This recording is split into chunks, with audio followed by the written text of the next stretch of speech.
I'm very happy to be here. Today it's my first time in Warsaw and my first time in this event. I will not go through my whole presentation, but just go through the slides that are of interest, of course in the interest of time as well. But I understand that the presentation will be available online on the conference event page later on for downloading. So my name is Rosheen, and I work for the ITU in the Europe region with Jaroslav Ponder. Just for the sake of the presentation quickly, ITU overview, probably if you've been here many years, so you've heard other colleagues telling you about ITU. It's a very old organization. It's the ICT specialized agency for the United Nations. And we've got, of course, member states, so all the countries recognized by UN involved, but we also have sector members, associates, industry players, and academia as our membership. I come from the ITU-D. We have three sectors, actually. ITU-T does standards in ICTs. So basically, if you have the charger, the unified charger for phones, it's one of the things that they do with other organizations. You've got the radiocom section that does look at radio frequency and how it's shared throughout all countries in the world. And then there's ITU-D, where I come from, which is ICT for development. And of course, when we talk about that, we cannot not think about children, and why not children's safety as well. So we're headquartered in Geneva, and we have area offices throughout the world. Child online protection has been on the agenda of, at the UN level for many, many years, and we have been collaborating. The word multi-stakeholder collaboration has been used in the debate earlier on, and that's the word that we use very often in many of our works, including child online protection. So we work with other organizations, civil society, private sector in that area. We've got many partners in there. I won't go into that, but I would stop for a minute here that we have child online protection guidelines, and the guidelines are different documents for different audiences, which is very important and which has been stressed, I think, many times as well. Guidelines for children, of course, for their use, and the youth for their use. Guidelines for parents, guardians, educators. Guidelines for the industry. The industry needs to be also involved. It is involved. If we want it to be multi-stakeholder and get everyone to have their own responsibilities, so that's one way of not telling everyone you should be responsible, but try to structure it in terms of how you are responsible and where your responsibility should at least start. I think it can end. It's endless, but you need to know what's the minimum. And for policymakers as well, for the governments, for the telco regulators. Child online protection is also very much involved in what is called Sustainable Development Goals, which the whole world is working towards. And the goal number 16 on peace and justice is very directly involved on children's safety, but it also involves trafficking and all forms of violence towards children. And very often we're using ICTs as a mean to do these things. So, of course, we are conscious of it, but what are we doing about it? Now, I come back to my job in Europe with Jaroslav. So basically, he did mention in his speech this morning that we have a regional initiative that's very specific. We have 5 regional initiatives for Europe. So out of 5, during the last 4 years, one of them had been to build trust and confidence in use of ICTs among children and young people in Europe.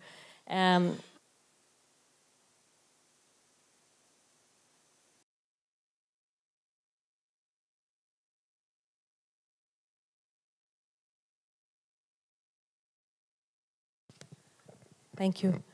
So it has a lot to do with awareness events that we're doing, but it also has to do with implementing roadmaps at national and regional level. And today my talk will be about that. We had a recent publication in April about review of national activities on child online protection in Europe. So we surveyed 18 countries. It was done with one regulator as the main collaborator, was Turkey. And we collected also practices from 6 countries.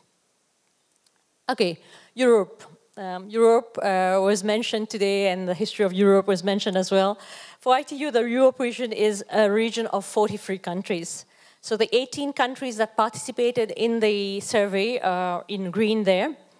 And the practices that we collected are mentioned as well there. So I won't list them out. You can read them at your own time when you look at the presentation later on. So the areas covered by the survey was perceptions of online safety, because the survey is directed towards ministries and regulators. It's not targeted towards children. Unfortunately, our frame of work from where we come is at this level, at the policymaker level. So that's where we get the information, and that's where we want to know what they're doing. So basically, their perception, their availability of advice and guidance in the country, the availability of awareness raising and related programs, their legal framework and law enforcement resources for tracking down perpetrators or for preventing crimes, online related crimes against children. Do they have a national focal point? And the national focal point is very specific for child online protection. And you'll be surprised to see that not many countries actually do have a really formal national one, according to what they've provided us as information. Perceptions on the level of cooperation with industry. How much do they cooperate with industry? And how much assistance do countries require in the future? So perceptions on online child safety issues. Most countries agreed that bullying, harassment are the main things. Most countries said, yeah, as we're talking today as well, that's the main issue. But there's also something else that's really picking up: overuse of internet, addiction of internet. We have certain countries, well, in Europe because of the survey, but because I've been in cyber from before as well, can tell you some countries in Asia where addiction is really a big issue now. It's really a big issue. They have to get children off the hook. They have to unplug the kids and the youth. This is the perceptions on the countries. So countries had concerns on child online safety at different levels. Some had just a few concerns, some had many of them. I don't think there's much there. Availability of guidance and advice according to regulators and ministries. Yes, we have the information. It's published. We're using the TV, and schools are doing their thing. But I think it's not enough. If not, we wouldn't be here sitting here and keep on discussing about what more to do, how to face new things coming up. So awareness-related programs, again, they had their elements to say about what they're doing there. Again, I won't go into those. I'm not listing the countries here, you would note. If you go to the report, which is online, there you have maps, like tables for each country, what they're doing and where they stand. This is the key one that I found quite shocking when we got the results. It's the national focal point. Only 8 countries came back saying that, yeah, you know, we have a national focal point, an agency specific with the responsibility of promoting safety online for children and young people. This is something to be addressed further, and this is something that ITU can take further with countries. Perceptions of cooperation, great, most of them are happy. Now, I don't think you can see this slide. I'm very sorry about that. I think the quality of the image is really bad.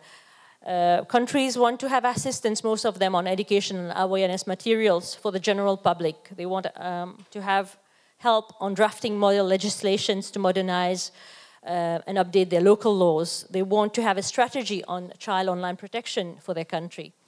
They want awareness for the different target groups, so children, young people, parents, training courses for teachers, etc. And I think this has been mentioned earlier as well. Local industry work is also important for most of them. Some countries want to have additional forensic capabilities to analyze data. So basically, they are not there yet in terms of they're using ICTs, but they don't have the capacity to identify crimes and threats at their level. The conclusion of that review was basically country level, they acknowledge their responsibility, but they need to integrate it also into a broader perspective of child protection and parenting agendas. And national focal point, as I mentioned, need to be key, and connecting to the region, connecting to the international initiative is important. The conclusion also with regards to the legal framework was how much the legal framework has to be in step with the technological developments and changes in behavior happening. I think this is going to be touched upon later on as well. Do we have a unified message that we want to facilitate and reinforce understanding and reduce potential confusion? So basically, all of us should have the same messaging, but what is that messaging? Just to mention, we had an event here earlier on this year, the Digital Youth Forum, and among things that were discussed there, there was a little survey done of the children that came, and they said something there that was interesting about school online safety training helps the youth increase their awareness, but does not necessarily make them feel safer online. I'm back a few days from Romania, where we had Cybersecurity Romania, and the day before that event was a pre-congress on child awareness. And of course, it's a free thing. People come, the police came to tell the kids about all this. And then we had the techies coming as well, talking about the new technologies, the new behaviors and new solutions. Of course, Internet of Things was there. The connected toy that can open access to potential hackers in your home was mentioned and demonstrated there. There are ways that will come up of tapping into personal data through things that we are going to give our kids in the future, or we're already giving them. There was also a talk about the hidden influences, that stealth tactics at times that could be in certain games you're giving your kids to play with online. And artificial intelligence, of course, with the toy sophistication level going up. Should we be concerned if the best friend of our child in the future is a robot or is an artificial body? They have those little games already that they're playing with, and they appear to have feelings, these games, these little buddies that they have. So are there implications there that we should be tapping in further in the future and discuss in the future? So this is more for me. I'm the mother of two kids. They are teenagers, 15 and 16. I still remember when they were small. When I was small, my mother, if she's not happy with me, she will say, I did something really bad, go to your room. So go to your room was a punishment. For my kids, I say, go to your room. They're more than happy to go to their room because they're connected. They have all their buddies online and they're doing things. And you can take back their laptop. They should have some other means of connecting nowadays. So even the way we behave towards our kids and the way we want to impart values to our kids are kind of influenced by the online world now. So we need to keep abreast of new technology, new techniques that can be used to harm our children. As a parent, we need to do that. Teachers will do their bit. All stakeholders will do their bit, but it starts at home as well. We need to be regularly aware of things. We need to get the knowledge as well. And we need to know, like we know in the morning, the kids are going to school, okay, what's their routine and all. But do we know their online life? Do we know how much contact they have online, what they're doing online? So it's part of their life. If we want to know the life of our kids, we need to know that as well. And also, if there's an issue and a suspected case of problems, how do we react? We need to be taught how to react in such cases. Quickly, calmly, how do we react? Who do we collaborate with? Who do we communicate with? I'll end here. I've got 1 more minute, so I'll offer that to whoever comes after. Thank you very much for your time.